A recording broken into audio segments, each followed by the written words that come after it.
Bonjour, on se la termine cette Terra Incognita et c'est toujours le temps de tirer un petit peu des bilans. Je ne sais pas pour vous ce que ça a été. Pour moi ça a été une Terra Incognita assez imprévisible, on va dire.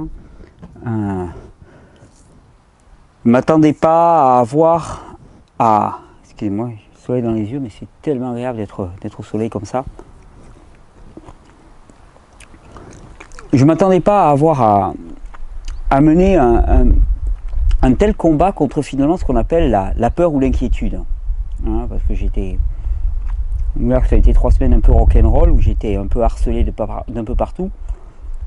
Et souvent, on a l'impression que la confiance, la quiétude et la confiance, hein, qui sont juste l'inverse de la peur et de l'inquiétude, on a l'impression que la quiétude et la confiance, c'est des états émotionnels comme la peur.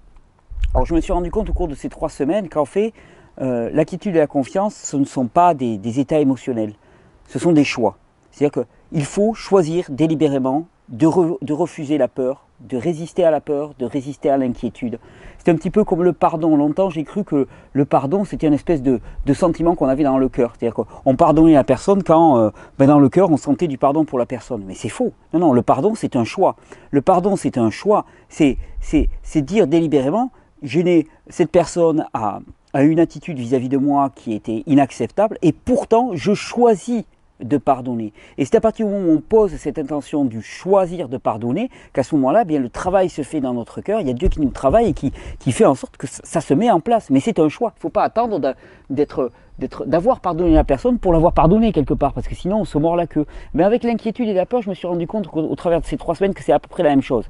C'est-à-dire qu'il ne faut pas attendre de ne plus avoir peur pour être confiant. Non, non. Il faut, alors que la peur arrive, eh bien, se mettre debout face au géant finalement et de dire ok, mais même pas peur, même pas mal, je tiens debout et je tiens carré. Et donc, ces 3 semaines de Terra Incognita, pour moi, ça a été ça. Je pense que c'est un des plus formidables combats qu'on puisse mener durant notre vie. Et c'est l'une des plus formidables victoires aussi qu'on puisse gagner. Quand tout se déchaîne autour de vous, hein, quand vous avez juste une envie, c'est de crier, d'argumenter, de réfuter, de vous défendre, hein, quand vous avez l'impression que tout s'écroule, et puis que là, vous sentez pris par cette espèce de peur panique qui fait que vous commencez à vous agiter dans tous les sens, et que là, d'un seul coup, vous arrivez à juste le temps d'un instant, à reprendre conscience et à dire, ok, tout ça c'est de l'inquiétude et de la peur, ok, je t'ai reconnu et j'ai pas peur de toi. Bien essayé, mais c'est raté. Et là, vous tenez tranquille et vous regardez la peur, et la peur, vous savez ce que c'était? C'était un petit épouvantail qui était agité, comme ça, pour nous faire peur, pour nous inquiéter. Et en fait, c'est pas l'épouvantail qui pose un problème. Ce qui est délétère, c'est la peur qu'il suscite. Et très souvent dans la vie, on se rend compte que, en fait, c'est pas les événements qui sont problématiques. C'est la peur ou l'inquiétude qu'ils suscitent, qui font des dégâts dans notre esprit, qui font des dégâts dans notre corps. Et résister à la peur, pour moi, c'est vraiment la priorité. Et ça a été le maître mot de ce Terra Incognita. Et pour les 3 semaines qui viennent, le petit Jasmin là, il n'est pas dans la peur, lui, il est tranquille, hein. Il vient dans le champ. Oh petit gars.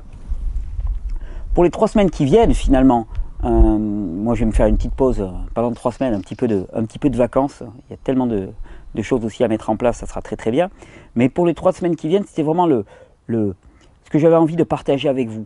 C'est ce travail quotidien qu'il y a à résister à la peur, à résister à la haine, à résister à tous ces sentiments, hein, qui sont des sentiments qui viennent des fois de façon très spontanée, très primale chez l'individu, et poser vraiment que notre nature ne peut pas accepter ce fonctionnement-là.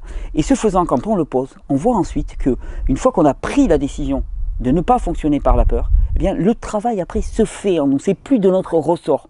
C'est pas de notre responsabilité que de résister en permanence. C'est-à-dire qu'on pose un moment, on dit ok, ça, tout ça, c'est de l'inquiétude et de la peur. Ça, je n'en veux pas, je tiens. Et à ce moment-là, on voit qu'on est complètement libéré. On a cette espèce de joie jubilante. Excusez-moi, mon petit là, je vais te squeezer. On a cette espèce de joie jubilatoire qui s'installe en nous, quoi. De finalement, c'est l'image que j'ai moi quelque part, c'est comme se tenir droit debout face à une avalanche. Tu vois, t'as l'avalanche qui t'arrive dessus et tu te dis non, non. toi je sais que tu es juste une image, t'as rien de réel, t'as rien de réel, et elle t'arrive dessus, et tu dis, t'as rien de réel. Par contre, si tu penses que l'avalanche qui t'arrive dessus, elle est réelle, tu commences à courir comme un fou, puis tu vas te prendre des pieds dans des cailloux, tu vas tomber, tu vas te mettre en sang, et puis là tu vas dire, mais tu vois que j'étais en danger, regarde dans quel état je suis. Non, alors que là tu te tiens droit debout, t'as l'avalanche qui t'arrive dessus, tu dis non, tranquille, tranquille, tranquille, tranquille. Et l'avalanche, quand elle t'arrive dessus, bien en fait tu te rends compte qu'il n'y avait rien, et toi tu es resté tranquille. Et bien c'est là, c'est ça tout ce travail de terra incognita, et c'est vraiment ce que je souhaite à chacun, de pouvoir vraiment franchir ce cap, de poser la décision de résister à la peur. Et je sais ô combien finalement c'est possible, mais à partir du moment aussi où on a les ressources pour ça. Et c'est pour ça que j'aurai toujours à cœur de partager à quel point cette capacité de résister à la peur, elle est uniquement possible si on a un système nerveux en bon état. Ça pourrait paraître un discours volontariste. Cela n'est volontariste que dans le cadre des personnes qui ont la ressource biologique pour résister à la peur. Et pour ça, il y a des préalables. C'est-à-dire que l'état de notre système intestinal, l'état de notre système nerveux va conditionner notre capacité à poser cette intention de résister à la peur. Et c'est pour ça que dire à n'importe qui, comme ça, délibérément, voilà, résiste à la peur, mais il y a des tas de gens pour qui ça ne va pas être possible. Pourquoi? Parce qu'il n'y a pas assez de neurotransmetteurs, il n'y a pas assez d'énergie dans ce corps pour pouvoir simplement poser cette intention. Et donc la priorité des priorités, pour moi, c'est de ramener de l'énergie dans le corps par une alimentation, je dirais même pas adaptée, une alimentation rêvée, un mode de vie qui va dans le sens de la régénération, qui va dans le sens de la régénération, se regonfler de soleil, par le sommeil, par le repos, et ces 3 semaines vont être vraiment mises en... Je vais vraiment les utiliser pour ça. Et une fois qu'on a ce capital qui est construit, cette base, eh bien, la résistance à la peur, la certitude et la confiance, elles surgissent d'elles-mêmes à partir d'une décision. C'était tout mon propos aussi quand j'étais dans ce congrès là qui s'appelait « Conquérir le bonheur ».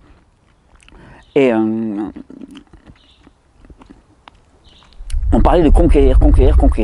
Et moi j'ai défendu l'idée de laisser émerger le bonheur spontanément à partir du moment où le terrain biologique est en bon état. Parce que je pense que le bonheur germe spontanément à partir du moment où le terrain est en bon état.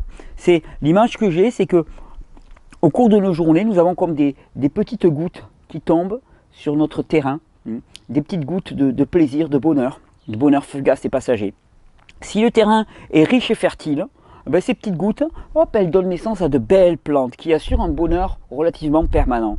Si le terrain il est aride, si le terrain il est sec et crevassé, les gouttes, soit elles tombent, elles vont faire un tout petit peu d'effet pendant quelques heures et puis ouf, ça retombe immédiatement, soit il fait tellement chaud, c'est tellement aride et sec et violent et acide que ces gouttes-là, elles n'arrivent même pas à toucher le sol, elles sont évaporées avant. Mais c'est exactement ce que l'on vit. Et c'est pour ça que le rétablissement des conditions physiologiques normales, du système nerveux, de tout le système endocrinien, arriver à débarrasser le corps de tous ces acides qui en fait empêchent l'émergence de cette capacité à résister à la peur par la confiance, de cette capacité à résister finalement à la haine par le pardon, à cette capacité finalement à voir émerger le bonheur spontanément à partir des conditions premières. C'est ça que je cherche avant tout, c'est ça que je cherche à partager, c'est ça que je cherche à transmettre plus que tout.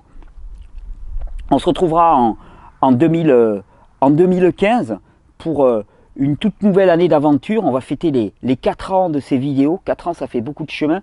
Pendant les 3 semaines là, qui vont se séparer, j'engage tous ceux qui ont envie de s'amuser un petit peu à regarder les vidéos du début. Vous allez voir, d'autant plus que sur le nouveau site, c'est extrêmement facilité. On peut y accéder très très facilement à toutes les anciennes vidéos. Et vous verrez tout le chemin qui a été parcouru. Et ce chemin, j'ai envie de dire, mais que ce soit ton chemin aussi. Un chemin de remise en cause, un chemin dans lequel tu es capable de te dire, ok, j'avais des idées, puis c'était pas ça, ou ça pouvait être amélioré, ou je me suis trompé, ou effectivement, j'ai découvert un truc, je tenais des propos, et en fait, c'était juste stupide. C'était faux. Et je le reconnais, il n'y a pas de problème. Il n'y a aucun problème d'ego dans le sens d'avancer vers la vérité. Je crois que c'est vraiment ça la priorité des priorités. Et je souhaite vraiment, pour chacun, pour ces fêtes et l'année qui vient, je souhaite vraiment que chacun soit à même de rétablir une biologie en fonctionnement adéquat, de manière ensuite à pouvoir arpenter ce chemin de connaissance de soi-même, ce chemin d'autodétermination, ce chemin de responsabilité, ce chemin aussi dans lequel eh bien, on apprend à se tenir droit face à l'avalanche ou aux géants, et à rire quand ils nous foncent dessus. Parce que c'est ça, c'est vraiment ça la non-violence, c'est vraiment ça la résistance non-violente, et c'est vraiment ça l'amour.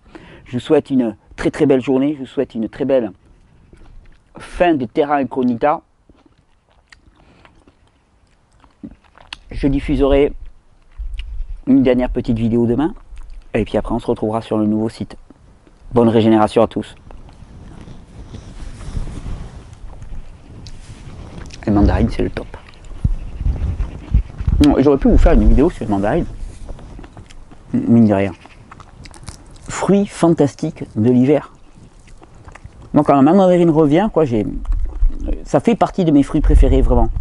Pour ça, quand on dit oui, c'est difficilement accessible et tout, les mandarines, des bonnes mandarines, on en trouve partout et à des prix vraiment, vraiment dérisoires. Et ça, c'est chargé de vitamine C, c'est chargé de soleil, c'est chargé de tout un tas de nutriments, chargé d'eau aussi. Les acides faibles de la mandarine vont parvenir à déloger un petit peu tous les dépôts dans le corps. Ça, c'est de la vraie nourriture pour les personnes en devenir. Bonne régénération.